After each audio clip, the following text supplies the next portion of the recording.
Përpjekjet për mirëqeverisje dhe krijimin e një klime biznesi të qëndrueshme, mbështetur në transparencë dhe partneritet, përbëjnë tashmë një komponent të rëndësishëm të procesit të integrimit të Shqipërisë në Bashkimin Evropian.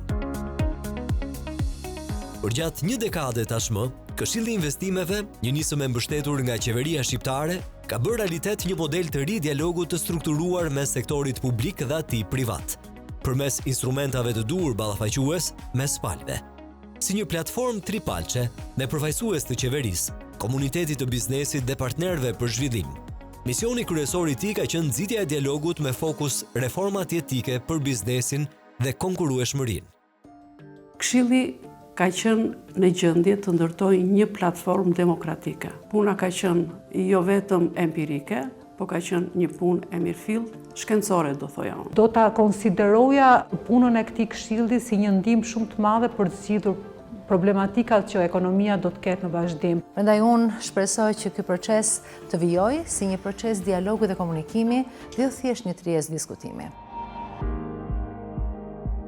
Në tryezat e organizuara, përballja dhe debati mbështeten mbi analiza të përgatitura nga sekretariati i pavarur dhe profesional i Këshillit. Në këtë mënyrë, kjo platformë, shpesh edhe në bashkëpunim me akademinë, ka adresuar problematika unike që lidhen me klimën dhe ka dhënë rekomandime që kanë ndikuar në formësimin e perceptimit për çështje me interes të gjerë të klimës së investimeve. Albania of 10 years ago was not the Albania that we know now. The big advantage was to have a platform in which all the private institutions, companies, sectors, Chamber of Commerce, other stakeholders had the possibility to confront each other, to define priorities, and to try to synthesize and to summarize all the priority in few main topics to be addressed to the public institution, to the government. Kështu ndër vite, me 35 mbledhje, mbi 50 antarë dhe 500 vëzhgues, Këshilli ka ndërtuar një model transparent dialogu të bazuar në argumenta, fakte të përditësuara dhe përballje, ku pretendimet e aktorëve takohen për të gjetur rrugët e zgjidhjeve të qëndrueshme. Është një ndër strukturat më profesionale që ushtron aktivitetin e saj në analizën e thellë ekonomike dhe zhvillimit ekonomik në Shqipëri, duke filluar që nga bashkëpunimi që ka pas me përfaqësitë e biznesit dhe dhomat e tregtisë në Shqipëri, duke filluar që me skanimin real që i ka bërë proceset e zhvillimit ekonomik në Shqipëri, me gjetjet e duhura si dhe me problematikat, duke shoqëruar gjithmonë me propozime dhe zgjidhje. Kjo u ka mundësuar bizneseve një zë ndryshe në procesin e politikbërjes, e nga ana tjetër, i ka dhënë mundësinë ekzekutivit të përballet nga afër me problemet më përfaqësuese të klimës së të bërit biznes, që ndoshta shpesh nuk dalin as në shkresa dhe as në akte nënligjore.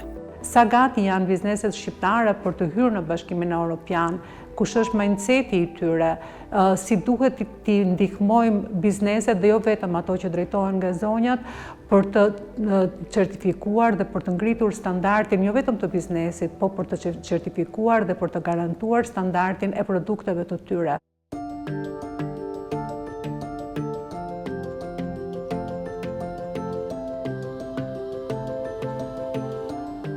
Këshilli e ka ndërtuar funksionimin e tij mbi disa shtylla të rëndësishme.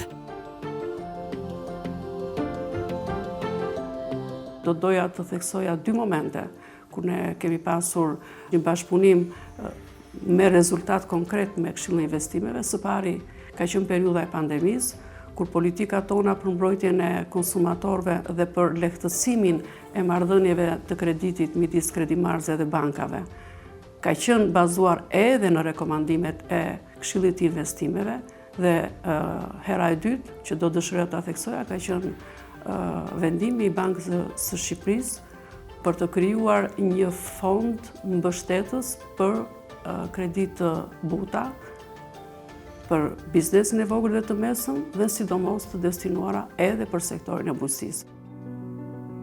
Në një ekonomi tregu të udhëhequr drejt fitimit, kërkohet një punë këmbëngulëse për të nxitur sipërmarrësit të kontribuojnë si partner strategjik për te interesave të tyre individual.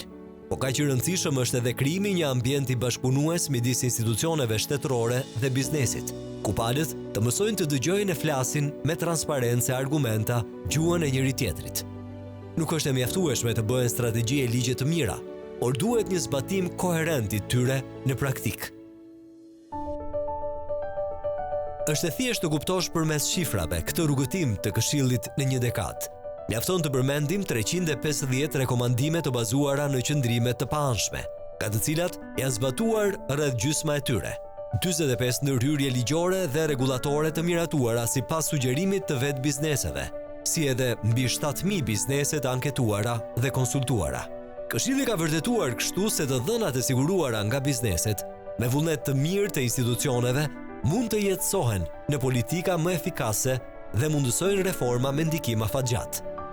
Vizioni udhëheqës së kësaj platforme me një nivel pjesëmarrje 90% dhe funksionaliteti i një institucioni vendosen në sprov në periudha të vështira. Pikërisht në një të tillë, përgjatë pandemisë, Këshilli arriti të kthehej në një burim të besueshëm informacioni dhe një derë ku qartësuan dhe evidentuan çështje të biznesit që kërkonin zgjidhje urgjente. Në vitet 2019-2021 kam pasur nderin dhe privilegjin të jem kryetare e Këshillit të Investimeve, ndërkohë që isha edhe në funksionin e Ministres së Financave dhe Ekonomisë. Kam punuar me një ekip të dedikuar, të strukturuar, për të sjellë zërin e përfaqësimit të biznesit pranë institucioneve publike. Kemi punuar për të ngritur grupe teknike si në institucionet politik bërse, ashtu dhe në përfaqësimin e biznesit. Kemi realizuar një hap cilësor në veçanti për pjesën e ligjit të inspektimeve, për sigurinë e pronës, për pjesën e digitalizimit të pagesave të tatim paguesve dhe rimbursimin e TVSH-s dhe rritjen e potencialit të investimeve në fusha të rëndësishme, siç është energjia, agropërpunimi, turizmi e tjerë.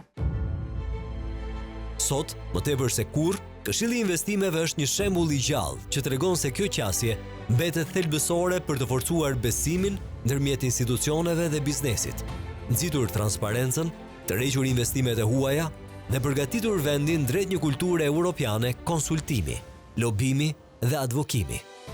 Në këtë nisje të dekadës së re, Këshilli ka përpara një tjetër sfidë, bashkëshoqërimin e sektorit publik dhe atë privat në rrugën drejt Bashkimit Evropian. Një rrugëtim që do t'i duhet të kalojë përmes dialogut të strukturuar, transparencës dhe bashkëpunimit.